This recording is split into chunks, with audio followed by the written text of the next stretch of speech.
Pura-pura lumpuh. Episode 17, Mengejar Cinta Prita. Karya Via Raya. Cuman masalah sepele. Ntar kalau aku udah gak kuat dan gak bisa menanggungnya sendiri, aku bakal cerita dan minta tolong sama Om Firas kok. Sahut Prita merasa bisa mengatasi masalah ini sendiri. Ya udah, tapi kamu janji ya kalau udah gak kuat kamu harus bilang sama aku. Apapun itu, kamu gak boleh ada yang ditutup-tutupi, ujar Firas menerima permintaan Prita.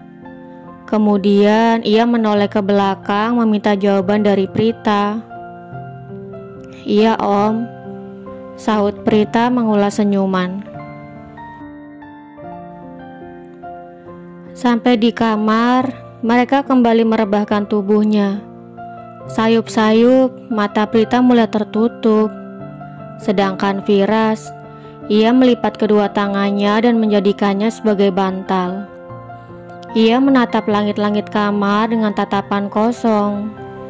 Sebenarnya, ia sangat penasaran ingin tahu apa yang sudah terjadi pada Prita dan Pak Irsyad.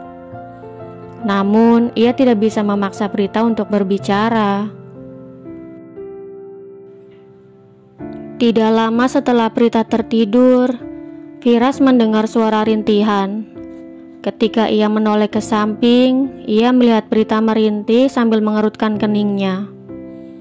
Gadis itu terlihat seperti sedang mendapat mimpi buruk. Firas bergegas mengusap kening Prita mencoba untuk memudarkan kerutan. Namun, ketika ia menjauhkan tangannya, Prita kembali mengerutkan keningnya, bahkan ia semakin terlihat ketakutan.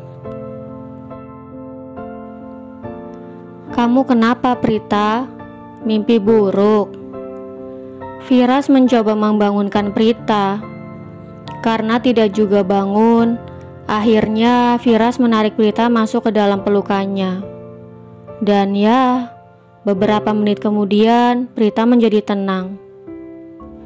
Sebenarnya kamu mimpi apa sih? Sampai-sampai kamu ketakutan begini? Tanya Firas penasaran sambil menepuk-nepuk punggung Prita. Keesokan harinya, Prita bangun dan tidak mendapati Firas di sampingnya. Ia menyentuh kasur yang sudah dingin. Itu artinya Firas sudah bangun sejak tadi. Ia bergegas bangkit menuju kamar mandi untuk membersihkan diri karena hari ini ia harus pergi ke sekolah.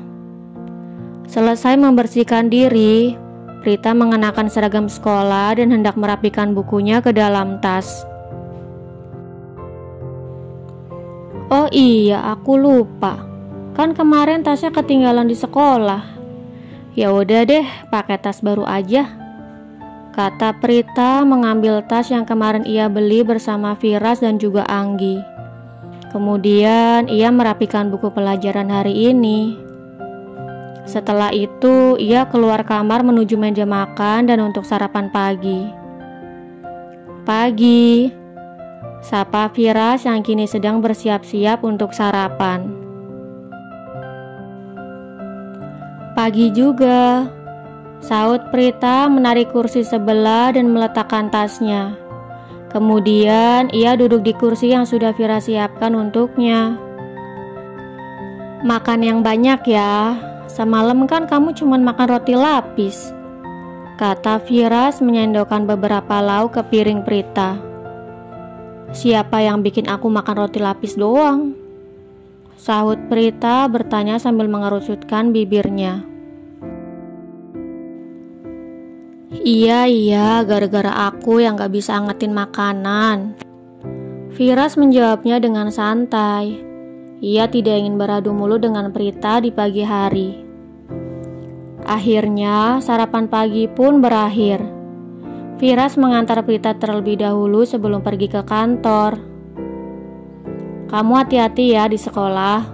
Kalau ada apa-apa langsung kasih tahu aku, kata Firas setelah sampai di sekolah. Iya om, pasti, sahut Prita meraih tangan Firas dan mencium punggung tangannya.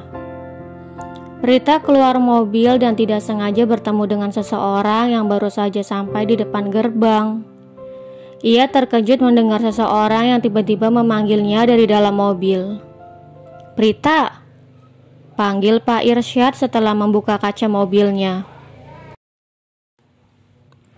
Prita menoleh ke kanan dan ke kiri, bahkan sampai menoleh ke belakang. Namun, ia tidak mendapati seseorang yang memanggilnya. Kayaknya ada yang manggil gue deh tadi, tapi kok orangnya gak ada sih? Suaranya juga kayaknya gue kenal, tapi suara siapa ya? Bisik Prita dalam hati. "Prita!" panggil Pak Irsyad lagi sambil menjulurkan kepalanya di jendela mobil. Astaga! Prita terlonjak kaget sambil menyentuh jantungnya yang berdegup kencang. "Sepeda kamu mana? Kamu berangkat naik angkot?" tanya Pak Irsyad. Prita menggelengkan kepalanya tanpa menjawab. Ia menatap mobil mewah Pak Irsyad yang baru pertama kali ia lihat. Karena biasanya Pak Irsyad pergi ke sekolah menggunakan sepeda motor. Setelah itu, ia langsung pergi tanpa menghiraukan pertanyaan Pak Irsyad. Prita tunggu!" panggil Pak Irsyad sedikit berteriak. "Apaan sih? Prat-prit. Emangnya gue peluit apa?" gerutu Prita sambil berjalan memasuki area sekolah. Sementara Pak Irsyad, ia bergegas memarkirkan mobilnya dan mengejar Prita. Rencananya untuk meminta maaf baru saja gagal dan bagaimanapun caranya ia harus berhasil. "Prita tunggu!" kata Pak Irsyad mencekal tangan Prita. "Apalagi sih Pak?" tanya Prita dengan nada mengeluh. "Ada yang pengen saya omongin sama kamu," sahut Pak Irsyad. "Emang mau ngomongin apa sih? Lagian ini udah jam berapa? Bapak nggak lihat ini itu udah waktunya masuk kelas. Lihat tuh udah sepi, udah nggak ada satupun orang di luar," kata Prita mengetuk-ngetuk jam di pergelangan tangannya dan mengedarkan pandangan. "Iya juga sih.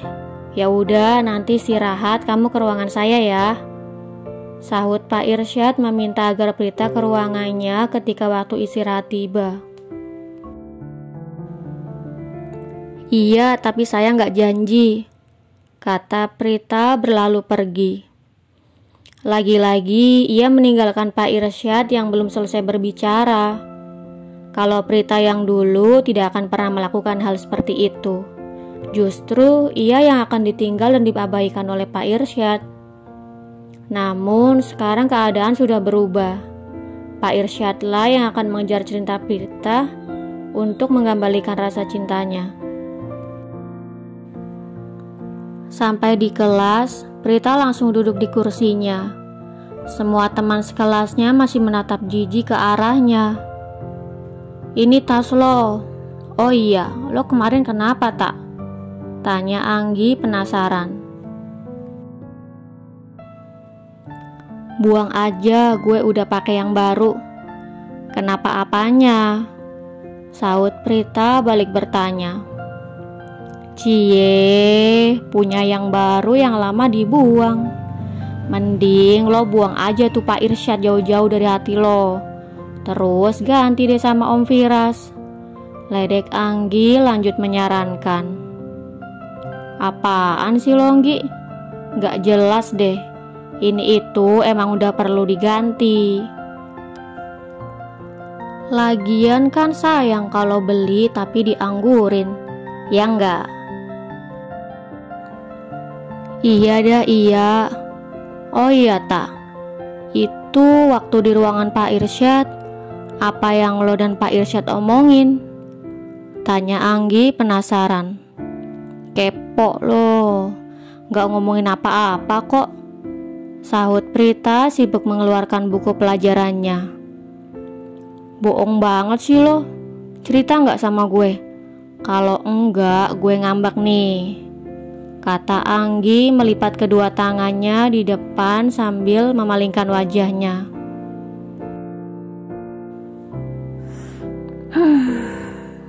Pak Irsyad nggak percaya sama gue, Nggi. Dia ngasih gue duit segepok biar berhenti jadi peliharaan om. Sahut Prita mengingat kejadian kemarin di ruangan Pak Irsyad. Sumpah demi apa Pak Irsyad ngelakuin itu? Teriak Anggi bangkit berdiri. Shh, Anggi, lo apa-apaan sih? Gila lo ya? Kata Prita sambil menarik tangan Anggi. Kemudian mengatupkan jari telunjuknya di bibir, mengisyaratkan agar Anggi tetap diam. Kalau sampai yang lain dengar bagaimana? Seandainya ada yang dengar di antara teman sekelasnya, pasti hal itu akan menjadi berita terhangat di sekolah. Jangan lupa untuk like, komen, share, subscribe, dan tekan tombol lonceng untuk mendapatkan notifikasi episode selanjutnya. Terima kasih.